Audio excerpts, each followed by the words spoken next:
Ikhwani kaum muslimin jamaah Jumat rahimani wa rahimakumullah. Ada satu faktor dalam kehidupan manusia yang seringkali mengarahkan manusia tersebut untuk melakukan hal-hal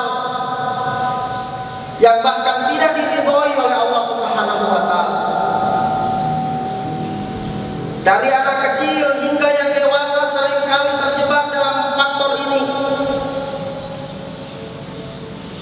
Faktor ini dinamakan dengan tekanan masyarakat atau society pressure.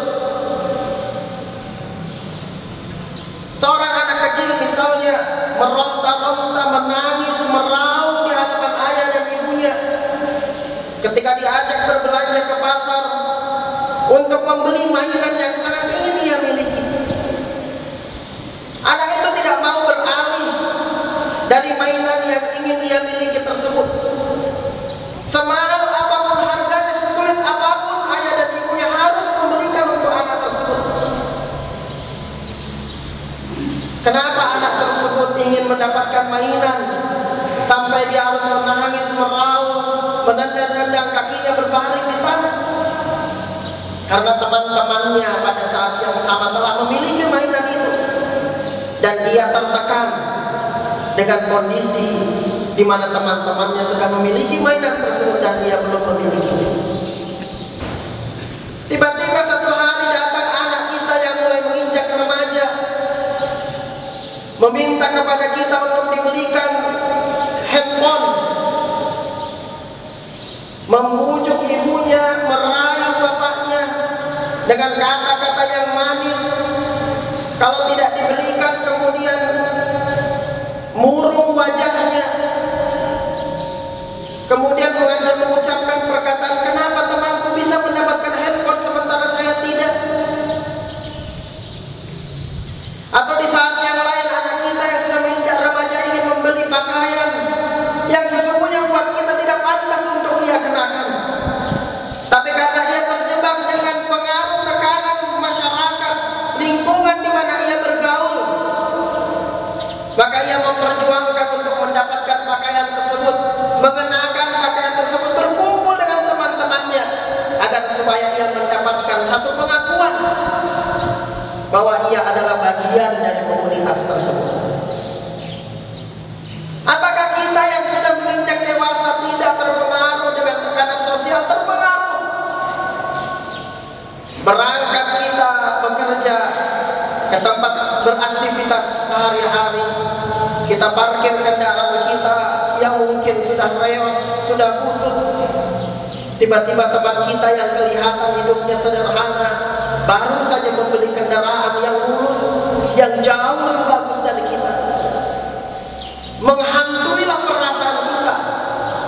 Betapa teman-teman sejawat kita sudah memiliki kendaraan yang bagus, roda 2, roda 4. Kita masih seperti ini saja. Atau di saat yang lain kita berkunjung ke rumah teman kita, kita mendapati teman kita memiliki rumah yang sangat nyaman, perabotnya bagus, bahkan istri kita yang kita ajak sudah mulai menunjuk-nunjuk sofa yang dimiliki di rumah tersebut, rak buku yang dipajang di rumah tersebut, halaman yang asri, parkir mobil yang luas dan sebagainya.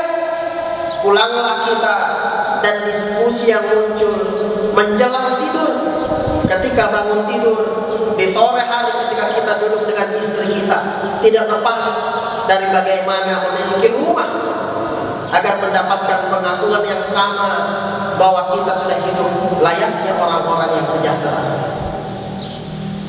Ikhwani kaum muslimin jamaah Jumat rahimani wa rahimakumullah, yang lebih parah lagi, kalau kemudian tekanan sosial itu, society pressure tadi, menjadikan kita sebagai budak, sebagai hamba daripada hal-hal yang dipresentasikan atau diperagakan oleh lingkungan di masyarakat sekitar kita.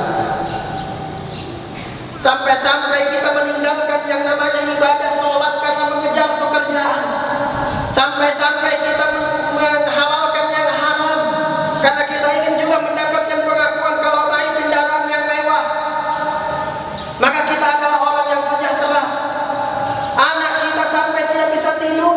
sampai tidak fokus menghafal Quran, sampai tidak bisa sholat dengan khusyuk karena terpengaruh dengan tekanan sosial. Kalau tidak punya handphone, kalau tidak punya akun media sosial, berarti bukan bagian dari komunitas tersebut. Islam datang membebaskan kita semua dari ini. Betapa indahnya Islam.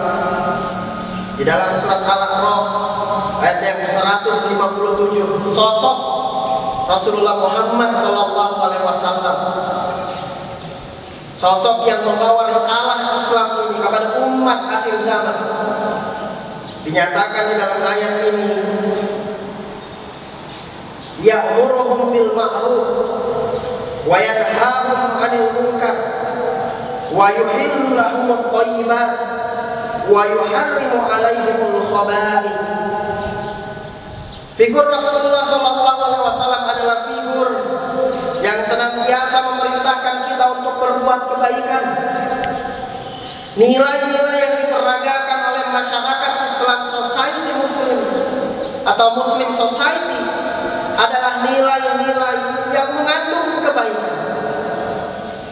Berangkat sholat berjamaah, itulah nilai kebaikan. Membaca Quran nilai kebaikan, berinfak nilai kebaikan. Wa yanhahum 'anil munkar. Masya Allah, Islam membebaskan kita, melarang kita untuk berbuat pekerjaan-pekerjaan yang tidak baik, pekerjaan-pekerjaan yang munkar. Jangan bohong. Kalau sekedar ingin mendapatkan pengakuan dari masyarakat tempat kita bekerja, membawa kendaraan roda 4 sampai kita harus berhutang, sementara kita harus menjual warisan, mungkin tidak ada, bahkan kita harus susah payah mendapatkan itu. Jangan terperdaya dengan dunia. Wa yuhillu lahumut thayyibat, menghalalkan yang baik-baik, makanan yang baik, pasangan yang baik, pakaian yang baik. Wa yuharrimu 'alaihimul khaba'ith. Dan Rasulullah membawa risalah Islam ini mengharamkan yang jelek-jelek, yang buruk-buruk. Riba itu tidak bagus, tinggalkan riba. Hanya sekedar untuk membeli aksesoris dunia, tinggalkan itu. Karena kalau kita terjebak dengan riba, wa yuharrimu 'alaihimul khaba'ith, dari satu hutang ke hutang yang lainnya, kita tidak akan pernah mendapatkan kehidupan yang bahagia dunia dan akhirat.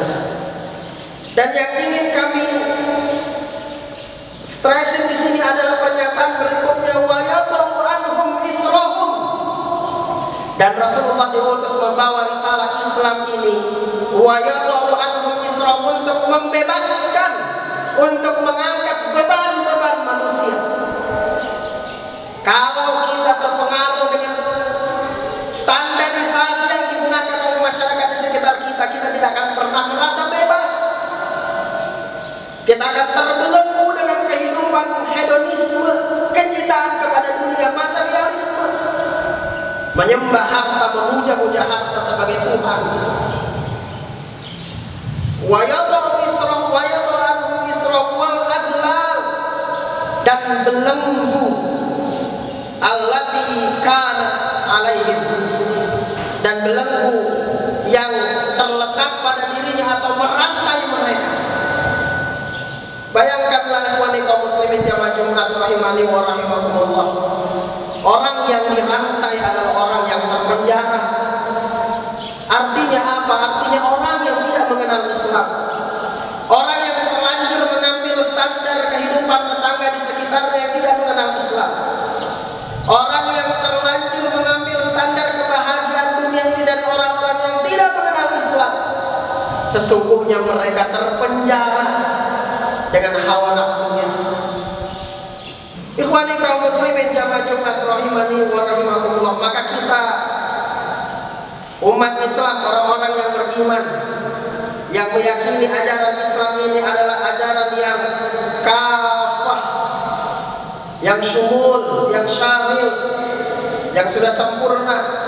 Tidak ada alasan buat kita untuk terpengaruh dengan standar yang dari dulu hingga sekarang selalu diciptakan oleh orang-orang yang benci dengan Islam. Tidak ada alasan buat kita untuk turut mengatakan Islam ini adalah Islam yang ortodok, Islam yang obsolet, Islam yang tertinggal, Islam yang out of date, Islam yang ajarannya tidak lagi selaras dengan kemajuan zaman. Tidak ada alasan bagi kita untuk terjebak dengan orang-orang yang berpikiran liberal, di mana mereka yakin dan percaya dengan paham multikulturalisme. Tidak ada lagi alasan untuk kita ikut terpengaruh dengan para influencer, para trendsetter yang hari ini mengobrak-ngabrik dunia, coba mempengaruhi, membuat propaganda, menampilkan informasi-informasi yang mempengaruhi anak keturunan kita.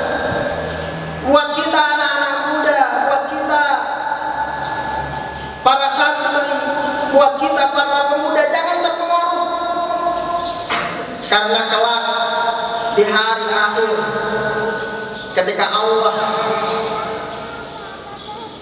telah membariskan kita di hadapannya, para influencer itu yang membawa pengaruh-pengaruh buruk, para trendsetter itu yang membawa nilai-nilai yang jauh dari Islam, kemudian berkata di hari itu, ittabarra'al ladzina tubi'u minal ladzina taba'u.